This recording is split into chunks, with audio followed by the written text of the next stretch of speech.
Assalamualaikum warahmatullahi wabarakatuh. Saya Muhammad Jigala Lambang. Saya dari kelas B. Kali ini saya akan mempresentasikan sebuah materi yang berjudul kalimat efektif. Di sini saya akan menjelaskan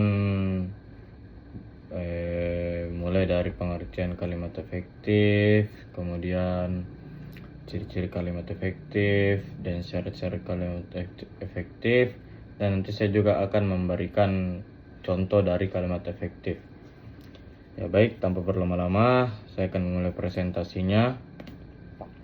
Yang pertama-tama saya akan menjelaskan pengertian kalimat efektif. Apa itu kalimat efektif? Kalimat efektif adalah kalimat yang disusun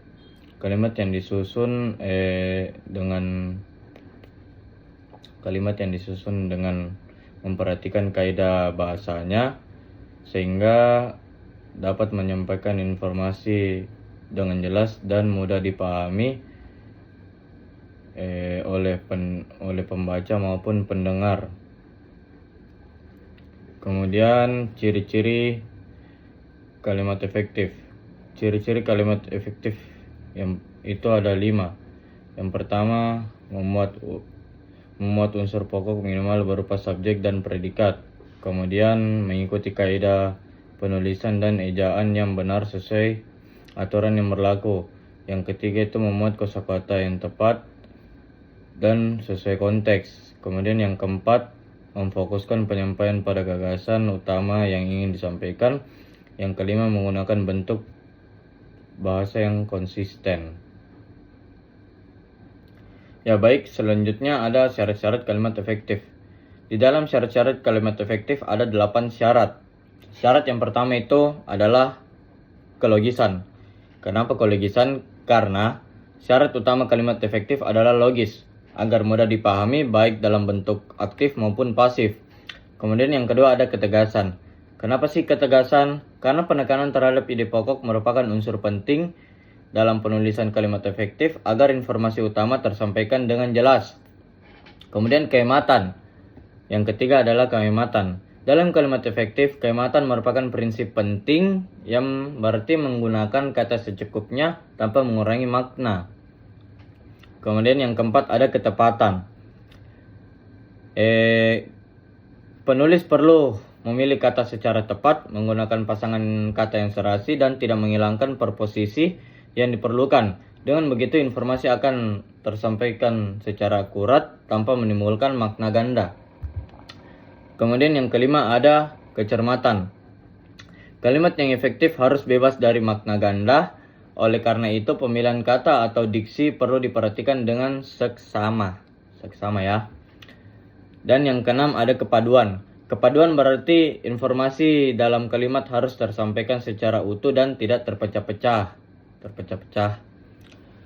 Dan yang ketujuh ada kesejajaran. Kenapa kesejajaran? Karena kalimat efektif perlu menjaga keseragaman bentuk atau makna kata yang digunakan di dalam penulisan. Kemudian yang ke-8 ada kesepadanan. Agar sebuah kalimat dapat dikatakan efektif, struktur gramatikalnya harus lengkap dan proporsional.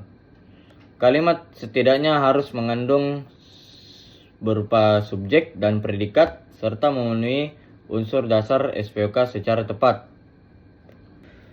Baik teman-teman, kita lanjut. Di sini saya akan memberikan contoh dari kalimat efektif. Saya akan memberikan contoh yang salah dan contoh yang benar. Jadi contoh yang salahnya itu para siswa-siswa sedang belajar di kelas. Kenapa salah teman-teman? Karena ini kalimatnya terlalu berlebihan dalam menggunakan kata teman-teman. Jadi di dalam kalimat efektif itu ada syarat yang namanya kehematan atau penghematan kata. Jadi kita harus menghematkan kata sehemat mungkin tanpa mengurangi maknanya teman-teman ya. Dan contoh yang benar itu ada para siswa sedang belajar di kelas. Jadi ini contoh yang benarnya ya teman-teman. Intinya apa ya teman-teman, kita tidak boleh menggunakan kata yang terlalu berlebihan dan harus jelas tanpa mengurangi maknanya ya teman-teman. Begitu saja. Kemudian kita lanjut, saya akan memberikan kesimpulan dari presentasi kali ini.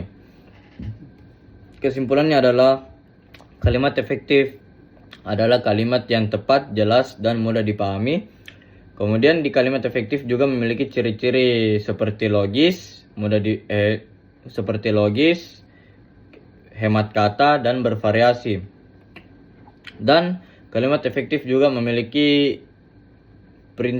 prinsip seperti kelogisan, kecermatan, ketepatan, dan kepaduan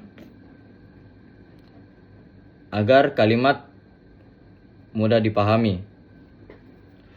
Sekian presentasi saya kali ini. Jika ada salah kata mohon dimaafkan teman-teman. Assalamualaikum warahmatullahi wabarakatuh.